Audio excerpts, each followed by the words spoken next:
Head over to miniaturemarket.com where they have thousands of board games at discounted prices, and you can sign up for product alerts. Hello my friends, it's the Game Boy Geek here. Usually at the end of the year, I come out with two final videos. One that's the best games of the year, and these are all sorts of different categories like card games, cooperative games, and things like that. And then I do a top 10 of the year. Well, this year I was thinking, I've reviewed over 100 games this year, and I've played close to 3 times that has come out this year, and I typically cover the ones on my channel that I'm most excited about.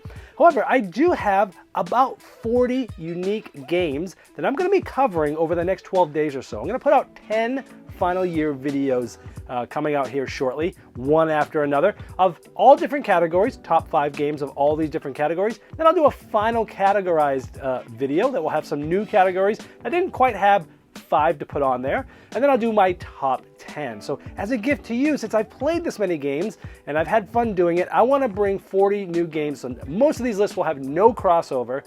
And so bringing these to you to bring attention to games that you might not have known about.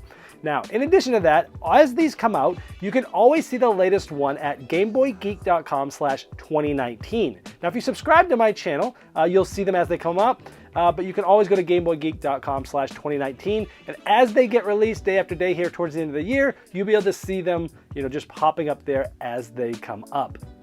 Also, for each of these videos, I've placed the links of the reviews of each of these in the description of this video below me. So after you've watched this, if you want to learn more about it, you can go directly to the review for each of these games.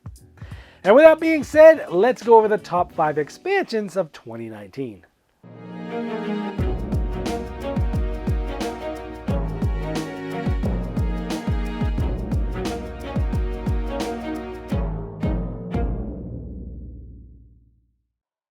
Number 5.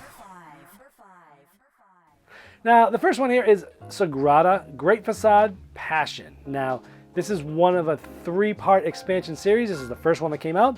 And it's for a game I already love, which is Sagrada, and it adds a lot of cool things. It adds different modules that you can use or mix and match. You're each all now going to get a special ability that you can use either once per game or once per round, which is really cool. You're also going to have the rare glass dice. And this is going to sort of replace one of the tools that used to be in the game. And these things do all sorts of cool, unique things. You're also going to have new private objectives, which I love because in the base game, they're just colors. And you can kind of figure out what player's private goal is just by looking at their board halfway through. And so these new private objectives throw that out the water. They're all sorts of new different things, asymmetry, things like that.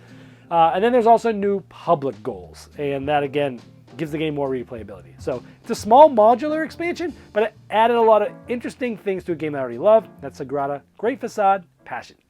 Number 4. The next one is for Wingspan. It's called the European expansion. And I really like this because I love expansions that you can mix in with the base game and not worry about it, and you don't really have to teach any new mechanisms, and you can pretty much play it even with new players, and that's what this one does.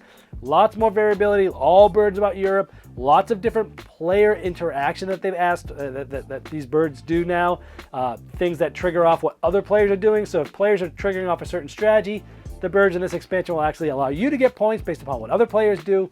Really cool aspect. Brought in a lot of new original artwork that looked so good in the base game. And so it just made a game that I already liked and made it even better. And because you can just mix it all in, moves it right up this list because, again, one of my things I hate to do the most is to always figure out when I open a game, oh gosh, I gotta separate out the expansion, what's in what, all that sort of stuff. Anyway, so this one's just, it's great. It's more of the same, but a lot of different things there too. But it's easy to just set up and use, watch new artwork, all that sort of stuff. So great expansion to Wingspan. Number 3. The next one is Ticket to Ride Japan and Italy. Now, the Italy side I was ho-hum on. It was okay. But the Japan side is so cool. This one is where there's a bullet train where anybody can build this bullet train. It's like basically like the gray routes are now bullet trains. And anyone can use them. But when you contribute to it, you're moving up a track. And if you're the highest in the track, you can get the most points and so on and so forth.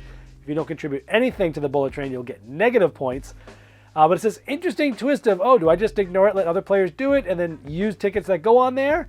but I might get a bunch of negative points that might not be worth it, or do I do a little bit of both, or try to stay in the lead? There's also some parts of the map that sort of are zoomed in that you have to get to from other areas on the map, which is really cool. Watch my review for that one, but this Ticket to Ride's cool just in general, and I always like the different twists that this one brings. Japan definitely brought a really cool new twist, and that's why I made this list. Number 2. Number 2 here is for Football Highlights 2052, which is a tactical card game designed by Mike Fitzgerald. It was the follow-up and standalone sequel to Baseball Highlights 2045, published by Eagle Griffin Games.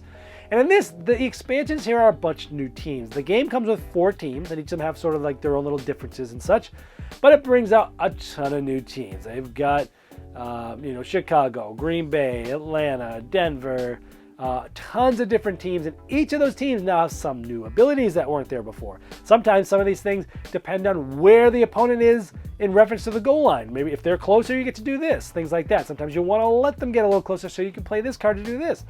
So lots of different replayability. Also, all those cards that are not the starter cards can get mixed into the free agent deck for drafting the regular game. So it gives the game, even the base game, more replayability if you're playing with the base teams. So just like Spiderweb expands the amount of things you can do with the game that's already fantastic. That's Football Highlights 2052, all the different team expansions. Number 1. And the number 1 is Barren Park Bad News Bears. Barren Park is a game I loved, and it was sort of a gateway style game that still, with the advanced rules, had some goals that you were going after, but it still was pretty gateway.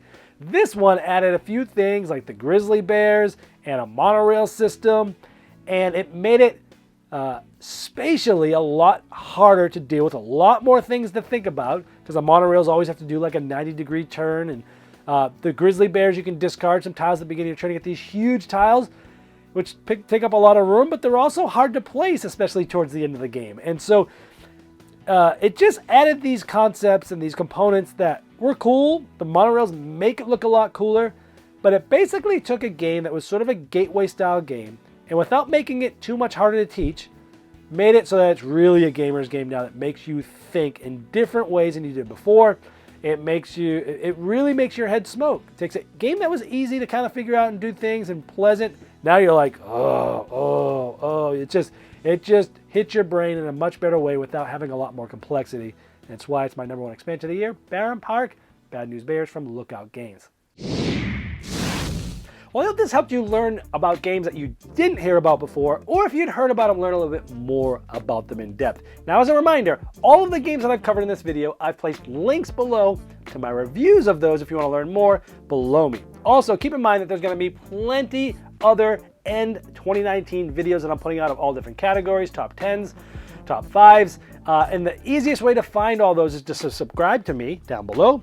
Or you can easily just go to GameBoyGeek.com/2019. That's where all these videos will be popping up as they go live. This has been the Game Boy Geek, breaking down barriers, growing relationships through board games by helping you find the next one you'll love. Did you miss the Game Topper 2.0 Kickstarter? Have no fear. It's not too late to get in on the ultimate gaming accessory. Convert your table into a high-quality gaming table with a fully portable Game Topper system and take advantage of some of the best 3mm premium gaming mats in the industry. New styles, new sizes, and new accessories can be yours. Upgrade every game you play by late backing now at GameToppersLLC.com.